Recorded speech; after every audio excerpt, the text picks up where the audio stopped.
Vegas tomorrow. Good luck. So, are the tickets and the box seats in Vegas for the Super Bowl relatively elastic or inelastic from what you've heard, those of you who follow this stuff? What do you think? Are those tickets relatively inelastic or elastic? What does it mean to be inelastic versus elastic? So our chapter 3 version was something like that. What is the Super Bowl tickets? Left or right? Which description? Left. Left. Why? I would say went up a lot under 10%. Yeah, so once they started going up, so basically there's a lot of pricing power by the people holding the tickets, right? So there's a high willingness to pay. I think the Super Bowl, they said, is the highest last year. It's up by like 1,000 or something. Last year was pretty high too. But there seems to be wiggle room, especially maybe it's related to being in Vegas, you know, the world's adult playground or something. I don't know. But I am lucky that I have a buddy that I went to graduate school with in economics that works for University of Nevada, Las Vegas, UNLV. And he has a house with an extra bedroom. And so that's where I'm gonna be. I will not be in the stadium. Why? Because I'm an economist. That's crazy. I'm not spending $8,000 for a ticket. Are you freaking kidding me? So, but I will happily watch and be a part of the action there, especially since I get to stay at my buddy's house and not have to even pay a hotel. So that's my story for tomorrow. So I snuck around the system. Some of the low willingness to pay people will be there as well, including myself. Okay, so price elasticity is what we're looking at. And what we did on Tuesday was we captured that with a number. The number shows the sensitivity of purchases to price changes. So the number shows the sensitivity of price changes. So in the case of the Super Bowl tickets, example, this year's Super Bowl seems to be, I don't know if it's 15%, I'm just gonna make up a number. Example, if the Super Bowl tickets increase by 15% and the quantity demanded falls by 2%, what is the elasticity of demand?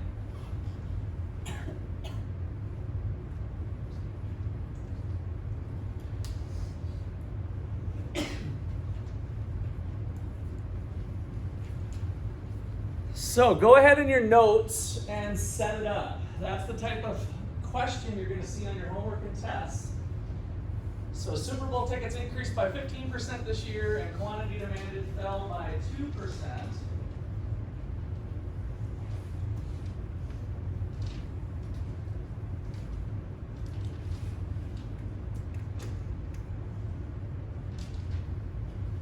So just want to see you set up the problem.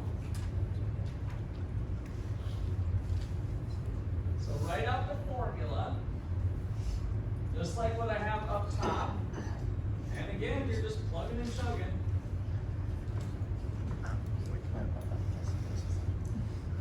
Good. You don't even have to solve it out to an exact number at this point. So just, I want to see it set up. Set up the problem. So right next to this, you can just say equals, and then use those numbers to plug and chug, and then just leave it. You can leave it as a fraction. If you have a regular calculator on you, not your phone today, at least at this point, you can do the number, but we can do that together. Okay, that looks good, but now show me your work, because on the test, if you screw this up, you lose all the points. If you have the formula here, you get part of the points. Same thing with you. So show the formula just like what I have. Start here with what I have on the board and then go to that, yes. Okay. Which one's the quantity? Yeah, which one? 2% is the quantity or the price? Okay, so you're flip-flop, yep. Trying to catch all your pitfalls here. Okay, good, good. Okay, you got it. Okay, yeah, I would normally you put this, you'd say this equals this and then put those. Okay, but you did it later. That's fine, that's fine. Okay.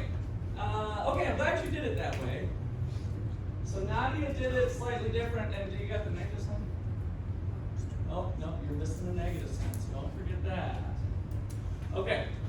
Yeah, Tim? What numbers are we supposed to use? What? What numbers are we supposed to use? What numbers are you supposed to use? Yeah. Well, So the 50%. what do you got? That's just roughly. I'm still just- Yeah, okay. Yeah, so you got, all right. So basically what I was wanting you guys to get to was, the percentage change of quantity. You got to look at the problem and pick out the right thing. A couple of you had this wrong. It falls, don't forget the negative sign. It falls by 2. It's okay if you put the percent sign there. That's okay if you put that there, but otherwise just putting a 2, because it's percentage change in quantity is 2. 2 percentage change in quantity, right? So it's okay to just put a 2 there. And then this was up by 15. Now, I wanted to put, I'll backtrack to Nadia's here in a second. So, all right, so let's do it. Who's got their calculator? 2 divided by 15, regular old calculator. A couple of you have your laptops. I thought I saw a regular old calculator on the desk over here somewhere, but you got your laptop, there's a calculator, there's a calculator. What do you got? 2 divided by 15. 0.13 repeating. 0.133, I'll put 1.333. Okay. So, look at your notes from yesterday. If that number's less than 1, what do we call it? What is it? Inelastic. Good. So inelastic. And that's what we were thinking here, right? There's a lot of pricing power. Now, if we look at it a little differently and just say upstairs versus downstairs, you can jack up the price and you're not going to lose much people, right? That would be kind of the intuitive part to it, right? Jack up the price 15%, you only lose a few people, right? And so we get a number here that's less than 1, and so therefore it's relatively elastic. So with an elasticity of demand equal to, and that's a negative sign, I almost forgot there, negative 1 or 0.1333, which implies an elasticity in absolute value of 0.1333. So somebody yesterday asked me, would I get it wrong if I didn't put the negative sign? Is this wrong? The answer is yes, it's wrong. So on your test, you'd have to put this answer with the absolute value bars or this one. They're equal. I don't care which one you put, but that would be the correct answer for the elasticity of demand. And therefore, since the elasticity of demand in absolute value is less than 1, that implies demand is relatively inelastic for the Super Bowl tickets.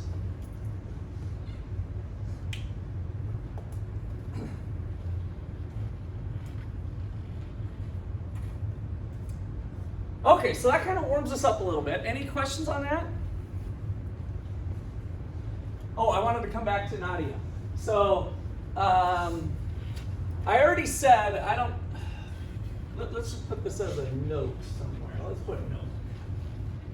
Because there might be some, you might run into this in a couple other times. So, note, elasticity of demand equals negative 2% over 15%. Nothing wrong with that. You're still going to get the answer, but the percents cancel out, right? There's no percent. Remember, this is a unitless number. So the percents would drop away. What Nadia did is also totally acceptable. 2% is equal to what number? It has to have the percent sign behind it to be kind of correct. Or the way I was doing it here, I was saying the percent change in quantity is 2, right? 2% change. What can you do to make it a number without the percent sign? 0.02.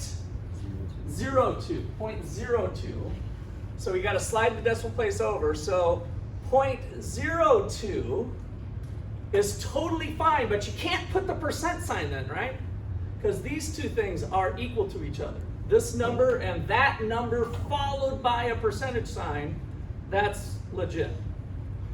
Divided by 0.15. And if you do the math, you're going to get exactly the same answer, and that was a negative. So negative 0.133. So there's no change. So you end up getting at the same place, whether you converted it to a number like Nadia did or if you left it a percent. Questions on that? These are little things that kind of, I try to lay on the table so that hopefully you don't mess them up with your homework and tests.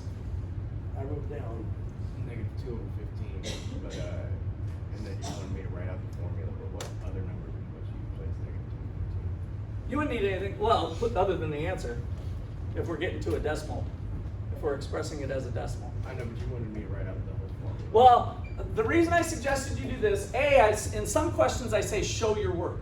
Show your work means show the formula. Oh, you just wanted that. Yeah, I just wanted this generically. Okay. Yeah. Yeah, you didn't have to write out like, there's nothing more to write out further than that. So yeah, what I said to Donnie was, and to most of you as I walked around, like sometimes if you got this, you're gonna get partial credit on the test, even if you screw this up. And it might be a lot of partial credit. Like sometimes, if it was worth 4 points, and that's all you did was screw that up, you know, you're gonna get at least half the points, maybe even 3 out of 4 or something. Sometimes I use halves. So you're gonna get a lot of points just for having the formula right and laying it out correctly. That'll help you too through the process. Okay, anything else? All right, so from yesterday, we're gonna draw my favorite graph in economics. So that means you probably need to know this.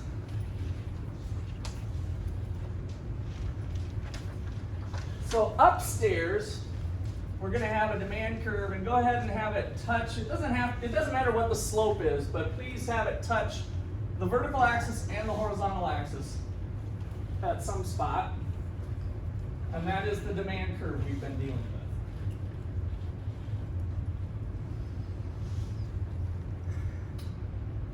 And then downstairs, we're going to do something a little bit different that helps us lead into this next chapter material, the next whole section, really.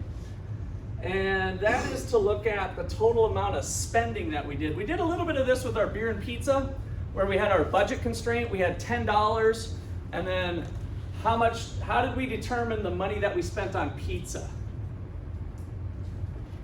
What was the formula, essentially, that we used? You can look back in your notes. What was the formula that we used to determine how much you spent on pizza? And then we added that to the amount you spent on beer. The two together was your total spending. What was that formula?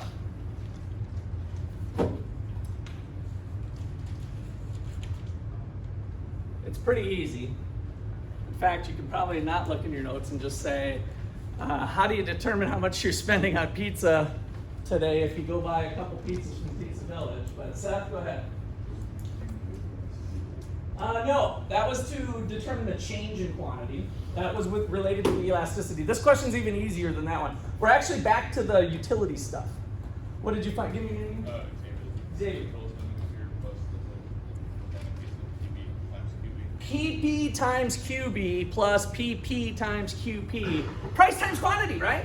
So if pizzas are $15 at Pizza Village and you buy 2 pizzas, how much did you spend on pizza in total? $15 per pizza times buying 2 of them. $30, right? Price times quantity. That's what we're going to measure here. So on this thing, we're going to measure total spending. We're going to measure price times quantity. So note, total spending on a good is the price of good B, the beer, times the quantity of beer. Total spending on beer, in this example, is price times quantity. And then here's the big and.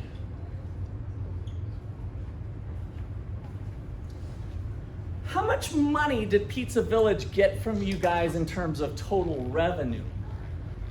In total sales? If you spent $30 at Pizza Village, how much did they make in sales revenue from you? You spent $30. How much did they make in revenue? How much more money's in the cash register? It's not a trick question. Most of you probably know this. Be brave, find that deep spot. Seth, give me a number between 3 and 9. 1, 2, 3, 4, 5, 6, 7, 8. Tim, we heard from you. Madison. So you spent $30 at Pizza Village.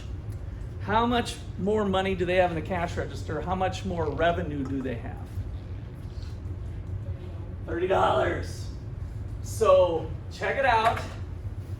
If you go to Pizza Village and buy $10 worth of stuff, I spent $10 and Kevin, the owner of Pizza Village, just received $10, right? And so he rings up the cash register, he's got $10 more. All right, so the big and here, and the total revenue, TR, of the pizza place, Pizza Village, just to keep our thing going, total revenue of Pizza Village from beer sales is the price of beer, what they sold it for, times the quantity they sold. And the key thing is here, what you spent is what they got.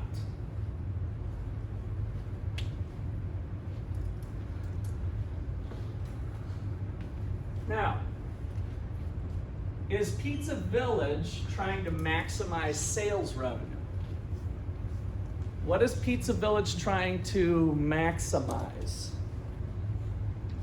Tim?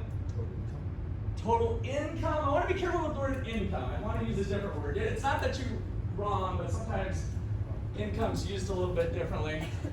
Profits. That's the one I would like to hear. So, and sometimes income, net income, it gets kind of mucky if we use the word income. So profit is always identified as the leftover, right? The leftover of what? So profit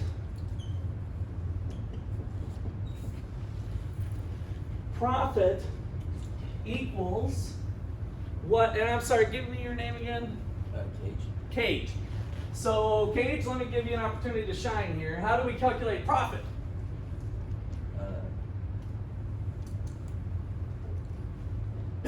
Let's go back to Pizza Village.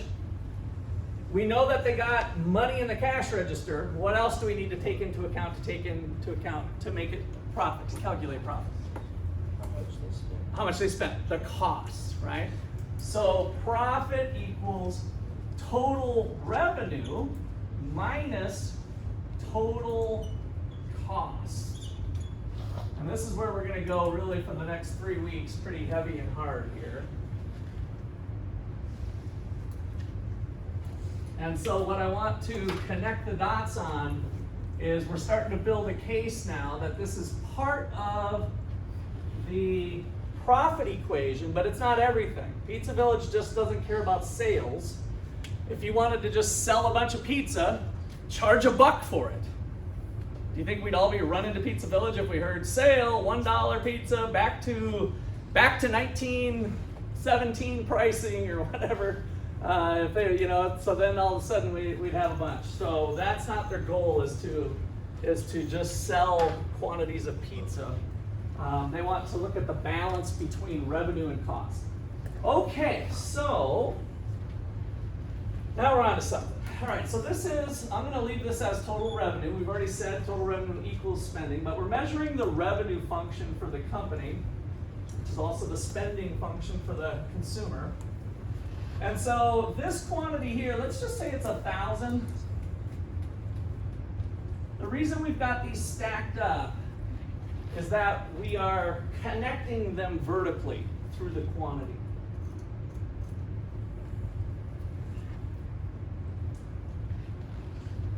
All right, so let's just say that this is $40.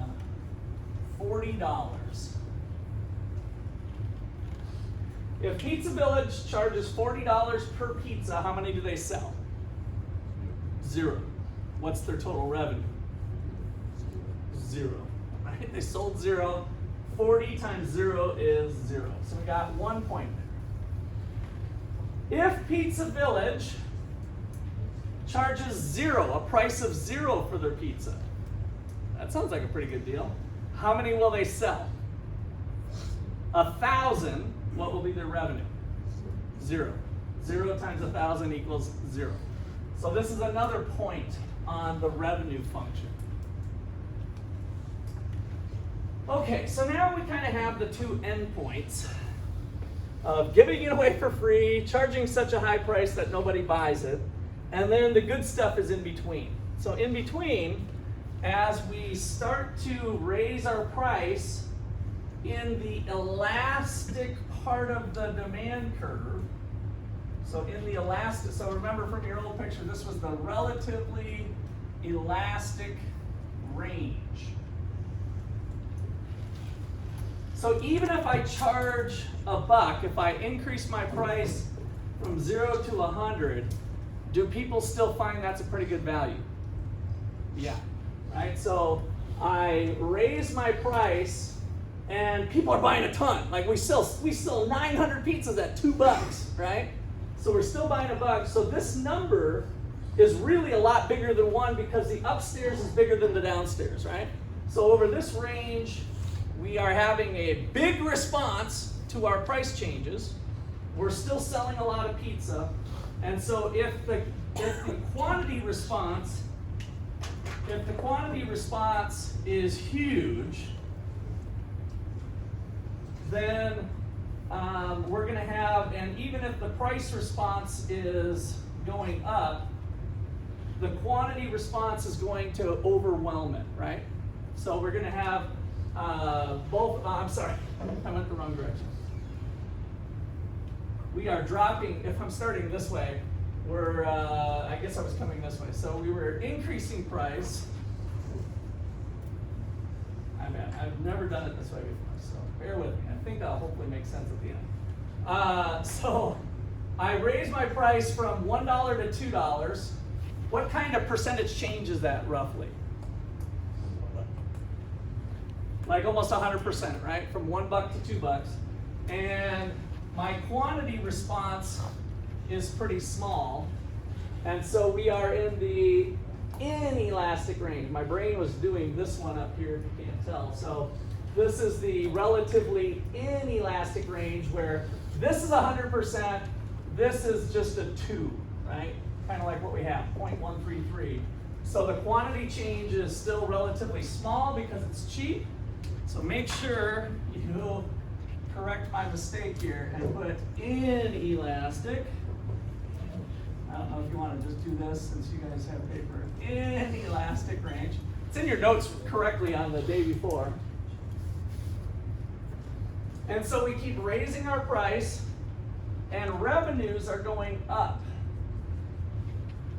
because the price effect is huge and the quantity effect is small in percentage change. Now let me do the one that's more intuitive first. Let's start over here with a price of $40. So I do a $4 change to 36. and my pizza prices or my quantities go up from well 0 to 10 units. So here now I have 1,000% increase in quantity from a 10% decrease in price, right? So I have a big quantity response, and so now the quantity response is going big. Let me use a different color. The quantity response is huge from a small change in price. So again, revenues are going up. So in both these cases, revenue's going up. So where do they meet? All right, now we're going to put the cheat back in place. So the econ hack that I told you Tuesday was find the midpoint where the demand curve intersects the horizontal axis. Just kind of eyeball the middle. Go straight up.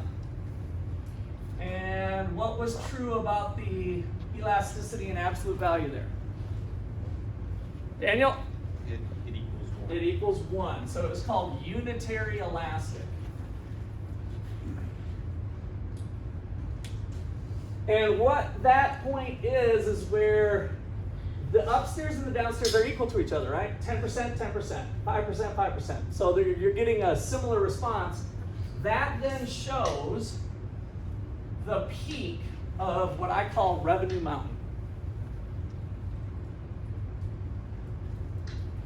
And so now just kind of try to draw this as carefully as you can.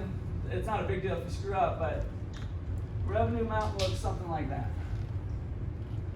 Doesn't have to be perfect, but this is revenue mountain. Total revenue mountain.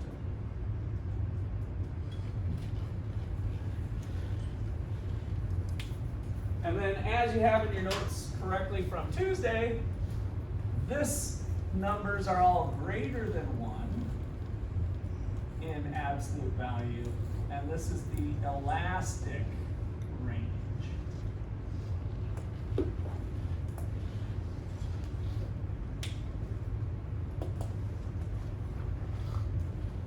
All right, does anybody got questions on the picture? Because then the next part is we got to interpret what's going on in this picture, which is kind of interesting. And it answers the question, or it has an answer to a number of different questions. Okay, so now this is our new tool. How does it work? So suppose we come somewhere in the elastic range, and let me just pick off 26 and 24. Point A and point B. So we're in the elastic range of the demand curve, which means the upstairs is bigger than the downstairs. And now we can use revenue mountain graphically to determine how does that impact the revenues for my company. Well, point A and B correspond with A prime and B prime on revenue mountain.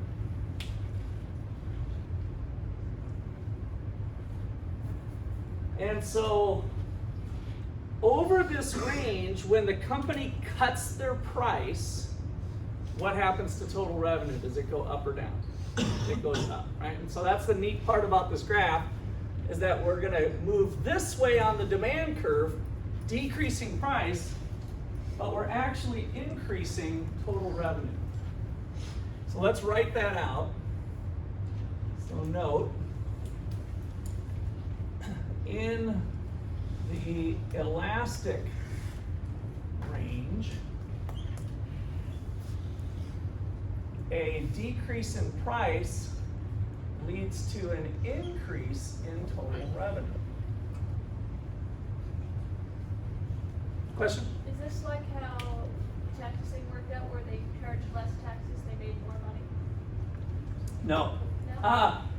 Are you talking about the Laffer curve? Yes. It's kind of similar to that, yes. But nothing to do with government taxes is the main thing. So that's a separate deal. Okay, so now check it out. Let's go down to $13 and drop our price to 11. Moving from point C to point D. In the inelastic range, when I cut my price by the same amount, $2, what happens to total revenue? Now it goes down.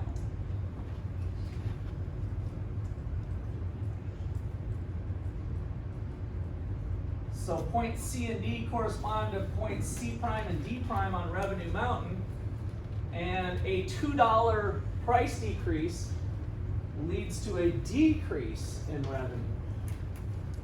So in the elastic range, in the inelastic range, the same price decrease leads to a decrease in total revenue.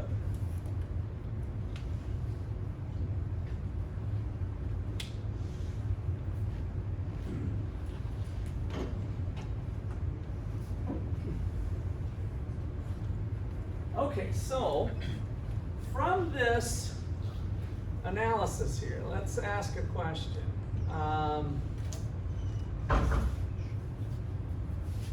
What should a profit maximizing firm do when demand is inelastic?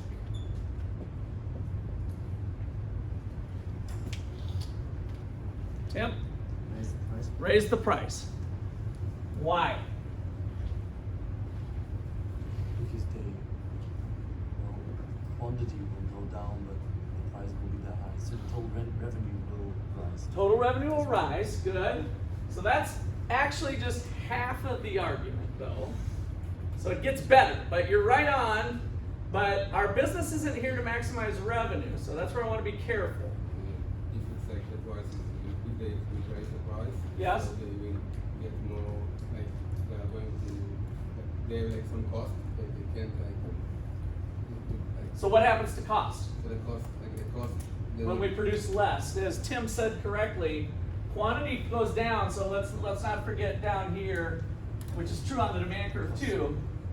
If we're moving this direction, the quantity is going down, right?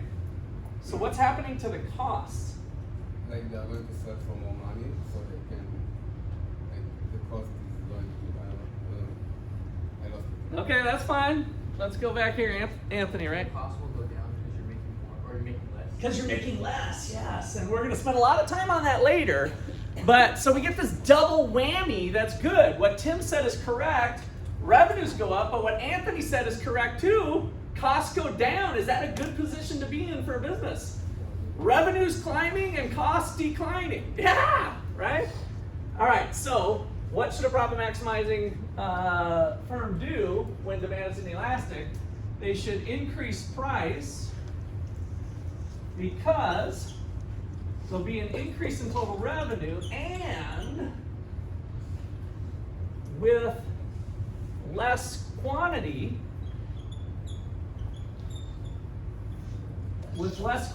produced, a decrease in total costs.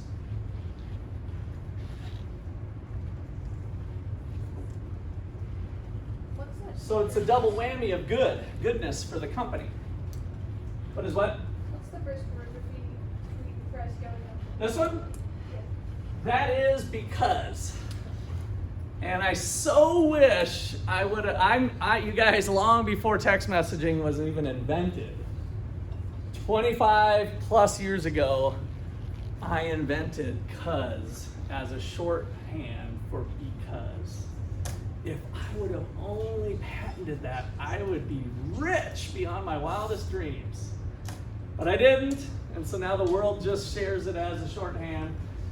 And I just have the glory of knowing I invented it, even though I didn't get a dime off of it. So, a little lesson in entrepreneurship, you know, when you see a good thing, seize the opportunity to garner property rights on it. Are you going to try to trade this land? Oh, we'll talk about it. Yeah. No. All right. So, any other questions related to that? All right. So there's a whole bunch of stuff wrapped into here. Then,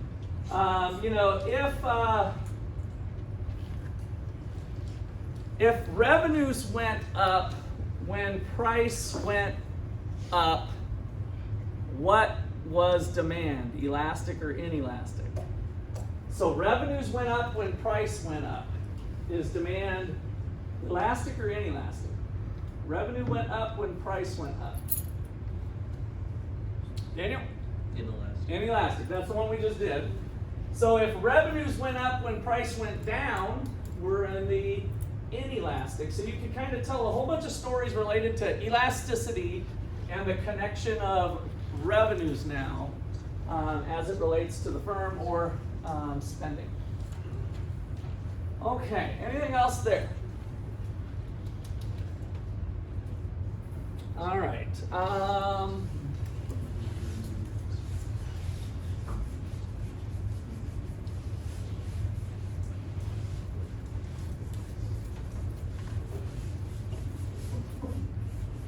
So we had so much fun with price elasticity.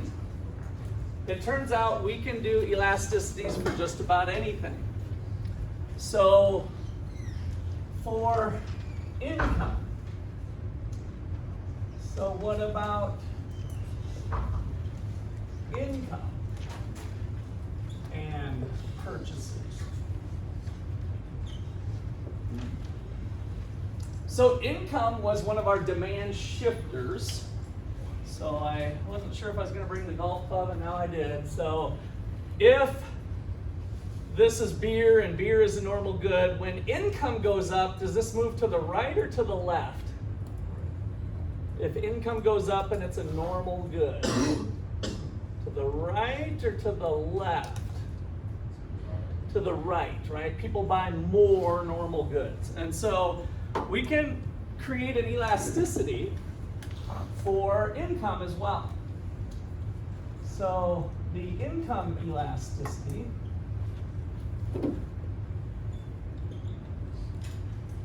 of demand, so I'm going to use a subscript I now, is another formula you need to know. But the good news is it doesn't change very much. It's the percentage change in purchases, quantity demanded, over now the percentage change in income.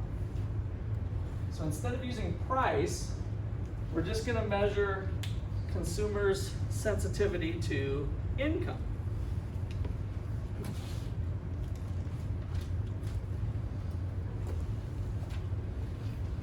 Okay, so suppose we've got a example.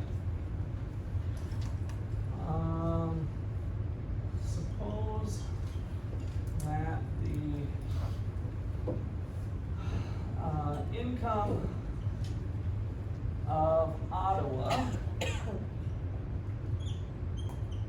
rises 10%.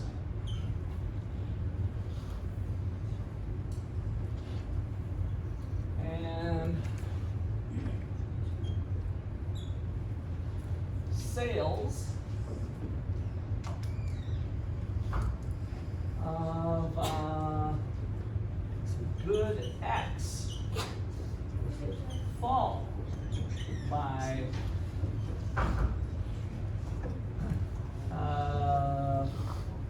3%.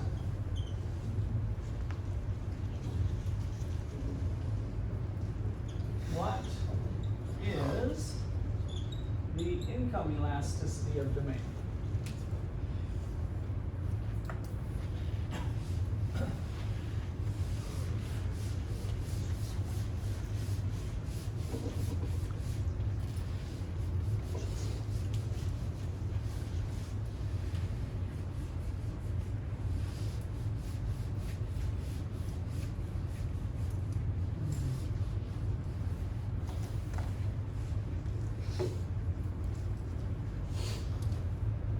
Okay, so Do the same thing we did before, income elasticity, plug and chug the numbers. I'll walk around the room. Get you guys in the habit. Write the formula, and then plug and chug the numbers.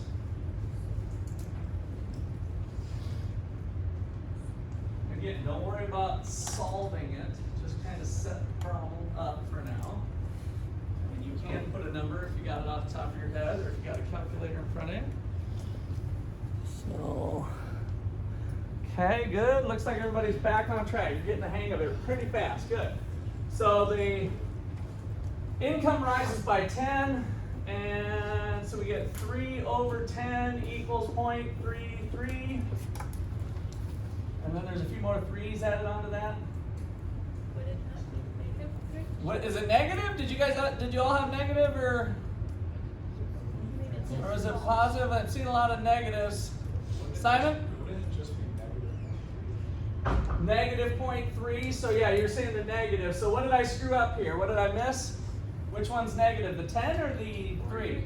3. A 3. Good. Gosh, you guys are getting trained fast here. So good. So that's negative. If that's negative, this is negative. So negative 0.33. So now, is good X ramen noodles or steak?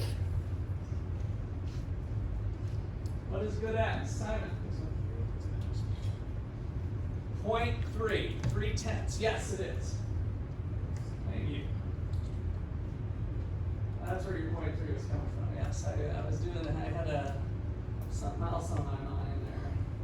So, ramen noodles or steak? Good X. Ramen noodles or steak? Steak. So let's correct this mistake. You guys are good at catching me today. Why is it ramen noodle? How many people say steak? Okay, show of hands. Good. How many people say ramen noodles? Oh, ramen noodles have it if we're going by majority rule here. So ramen noodles. Why ramen noodles? Donnie? Because if people are making more money, they're going to be more likely to spend the money on steak than Which means? ramen noodles. Selling as much. Do you think ramen noodles and steak are substitutes with each other? That's what I'm hearing you say. Okay, so I don't want to go that direction. We're instead of buying ramen noodles, we're buying, and actually we're going to come back to that one But later. steak it would increase. Steak would increase, yes, from somewhere. Where? From our increase in income. We just have more income to spend, right? We don't have to give up any ramen noodles in theory. So I didn't want to go there with substituting ramen noodles for steak. That's not what we're doing. We have extra money, an increase in income, and now we're going to spend some money. So what do we call ramen noodles? What's the economic term? Ramen noodles were called something back in chapter 3. So an increase in income, yes. Inferior good, very good. All right, inferior good. So an increase in income led to a decrease in the other good. So give me your name again. And last name, Neve? Figueroa. With an F? Yes. All right. And I have a pen. Get that back in. Dang it.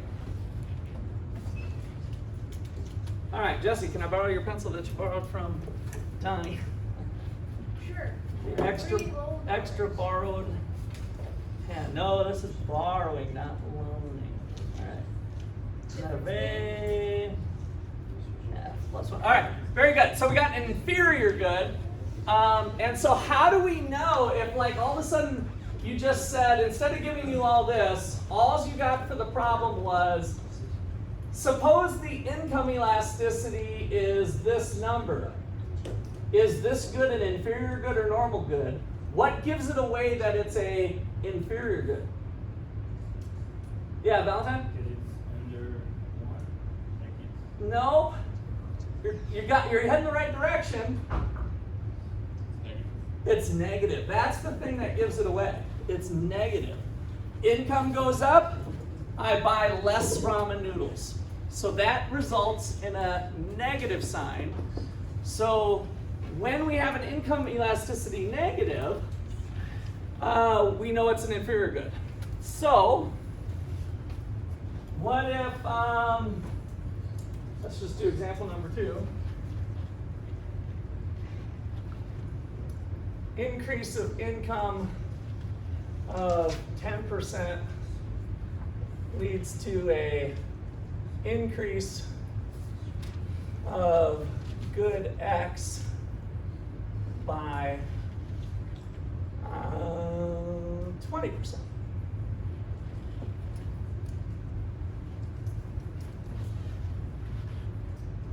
What is the income elasticity? Answer? See if you guys are how quickly you're picking this up here. 0.5? What'd you say? 0? No. What'd you say, Tucker? 2. 2. So this is where using the formula, I promise you, will save you from some, oops, oh yeah, my bad, I just flipped them in my head or whatever, right? So by writing it out, we got the percentage change in quantity over the percentage change in income. Income belongs downstairs. So it's 20 divided by 10 equals 2. Negative 2? No. So since the income elasticity is positive, what type of good is good X? A normal good. So therefore, since the income elasticity is greater than 0, it's a positive number, good X is a normal good. A normal good was one with a positive relationship between purchases and income. And isn't that a luxury good? Because So yeah, with the luxury good, I can't even remember if this book makes that distinction. Some books do, some books don't. Luxury good is usually greater than 1. And they say high income, but they don't define it that way. So, I'm not going to answer your question. I'm not going to put it in the notes, but yes. So luxury goods are still normal goods, but sometimes we say that there's a bigger response when our income gets really high, right? So there has to be a big response, and then we call them, they fall into luxury goods. We're going to show some data here in a little bit that'll highlight that as well. Okay, so in summary, so what does this mean? Kind of the key point. While size might not matter, sign matters. Now don't think there's any sexual innuendo to that. Jeez, pull your mind out of the gutter. But the sign matters in this case. The price elasticity demand was always the price elasticity of demand. The first one we did, that number came out always negative because of the law of demand. You guys are getting it, right? So the law of demand meant that as price goes down, quantity goes up. If things get more expensive, people buy less. It's always moving opposite direction. With income, sign matters. For a normal good, income goes up, quantity goes up. But for an inferior good, income goes up, quantity goes down, right? So sign matters. All right, so here's the summary. If the income elasticity is greater than 0, then we have a normal good. If the income elasticity is less than 0, a negative number, then we have an inferior good.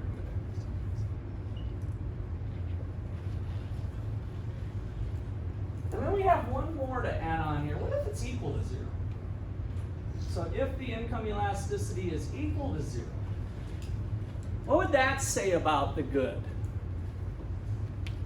if it's 0? So let's see, how do I get a 0 up here? Does the upstairs or downstairs need to be 0 from math class? Upstairs, right? So 0, or is it the downstairs? Can you divide by 0 or no? You can't divide by 0, right? That little rule. So the upstairs and the downstairs. So income goes up by 10%. I don't change my purchases. I don't increase or decrease my purchases, right?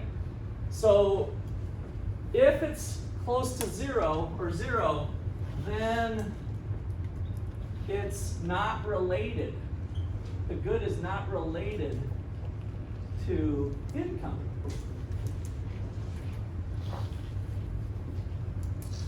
An example of that is milk.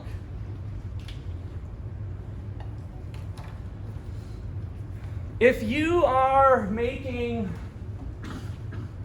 $30,000 a year, family of 4, you probably still eat some cold cereal, right? And you maybe have a glass of milk with dinner, even though you're right on the edge of poverty or in poverty. What about Patrick Mahomes? $40 million a year. Buy a lot of milk with that, couldn't you? You think Patrick Mahomes consumes a lot more milk because he's making $40 million a year? Just guzzling that stuff down like gold, pouring it over his head, taking baths in it? No, right? So you have a bowl of cereal and a glass of it with your dinner, right? So your income turns out to not be too big of a deal for milk purchases, right? So it's not really related to it. All right, so let's take a little look-see here at some real world stuff.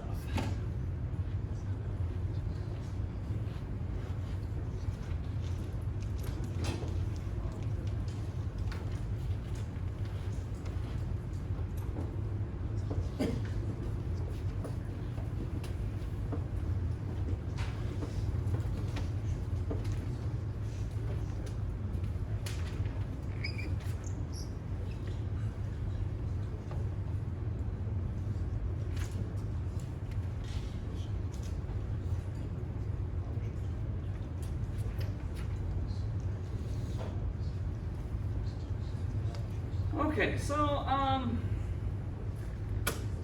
let me just start you off by showing you, those of you who need to review the elasticity a little more carefully with all the formulas. Your book does a real nice job of kind of going through that price elasticity stuff. So you'll see what we did in class, the new number minus the old number divided by the average of the two, all of that stuff, kind of putting that all together. And then one thing I didn't do in class, but I think somebody brought it up maybe, was that if you do a little bit more math, it turns out the divided by 2 part can cancel, and so you can look at it a little more simplified. So if that helps you out, check out the book. I'm not going to spend time on it in class, but ultimately you get down to calculating that number. And intuitively, we have demand curves that have different shapes. So this is what we've been mostly talking about, cigarettes versus apples. So relatively elastic demand here is flat, relatively steep, it starts to look like an I. So our Super Bowl tickets maybe is more that range. I like that he calls this the mythical demand curve,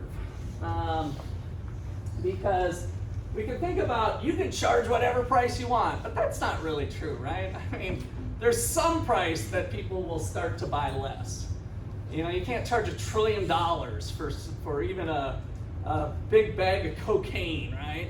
It has street value or whatever you're talking about. You can't charge $1 trillion. So really, a perfectly vertical demand curve doesn't exist. So let's kind of put that into your notes here with the extreme cases. Extreme cases of the elasticity of demand.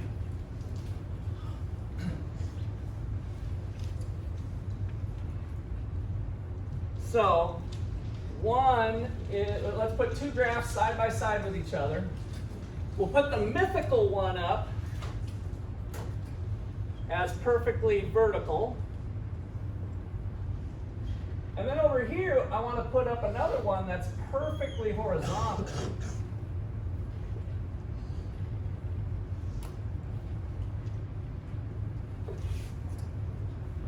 Okay, so let's take the mythical one first and look at what the elasticity of demand would be. So the elasticity of demand is the percentage change in quantity demanded over the percentage change in price. And then up on the graph, you can kind of pick 2 points like we were doing earlier, points A and B. And so, there'd be some price, but then quantity equals each other. So the change in quantity is 0. And the change in price is some number. And so 0 divided by some number equals 0. Good. So kind of similar to what we were just talking about. So in the extreme case, the elasticity of demand is 0. Now, you might remember, let's see, I guess, let me take this one. As we got in this range of the demand curve, the second half, were the numbers getting closer to 0 or further away from 0 as we move this direction with the elasticity? Further, well, in absolute value terms. So the middle was 1, and were the numbers getting smaller? They're getting smaller, approaching 0 when we got close to the horizontal axis, right? And so what range was this section of the demand curve? The inelastic or the elastic? The inelastic. And so this is a case of being perfectly inelastic. So therefore, we would say mythical or perfectly inelastic. Let's do the same exercise over here. With this perfectly flat one, we get the percentage change in quantity demanded over the percentage change in price. We're going to have that memorized for the midterm exam next week on Wednesday. And so now we can imagine some number here for quantity, but price has not changed. So we get some number divided by 0. And so some number divided by 0 equals 0. Wait a second. I saw some people getting uncomfortable here.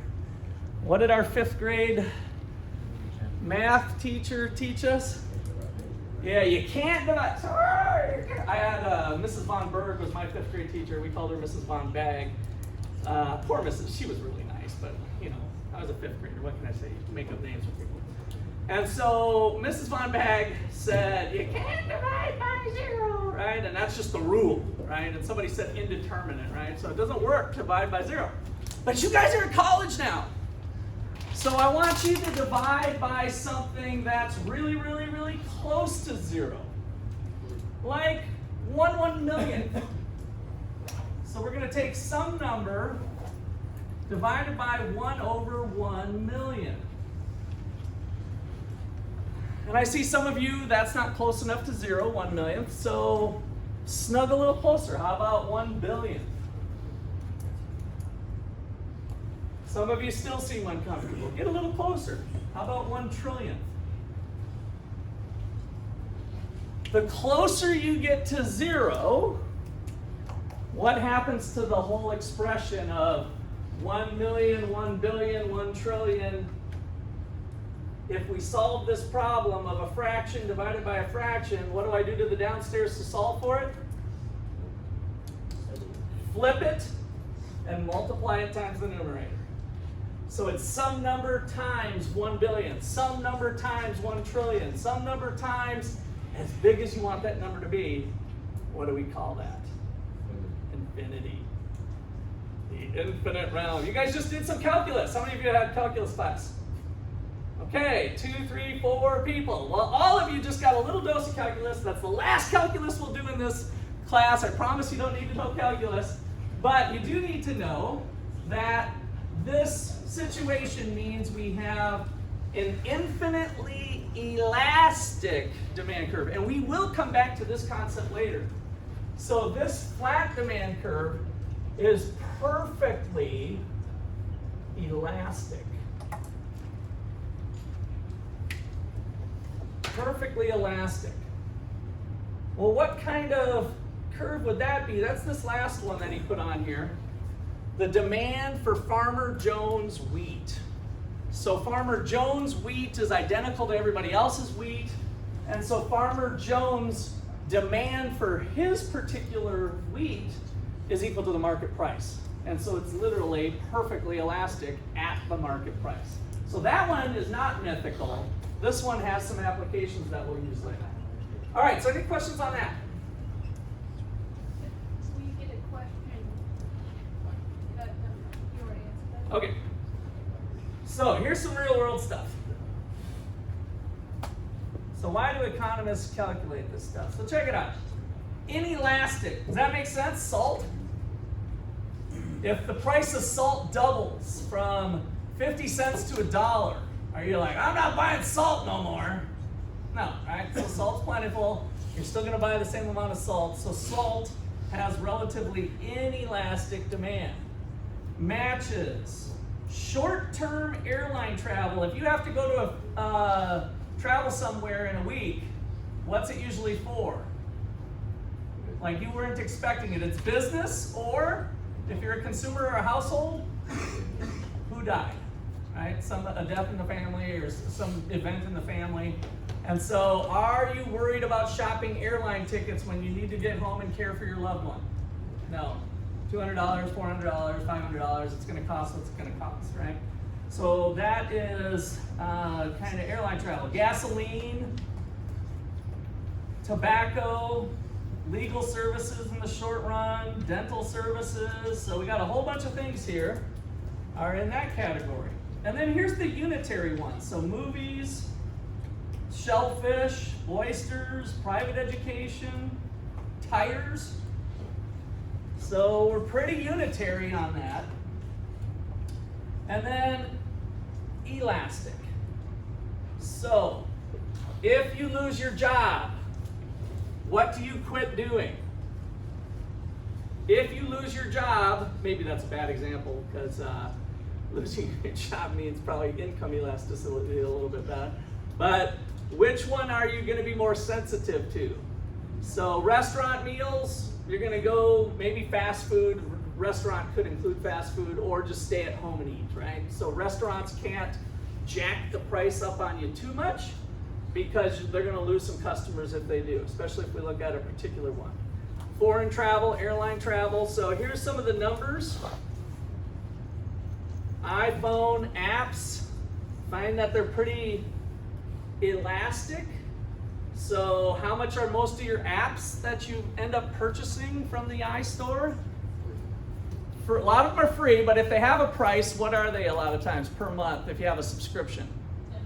$10, right? $10 or $1 or $5 or whatever, but they can't seem to charge too much or they lose a whole bunch of subscribers, which means it's better for them to keep it lower and then they bring in more revenue, especially since there's not much cost, but we'll get into that one later as well.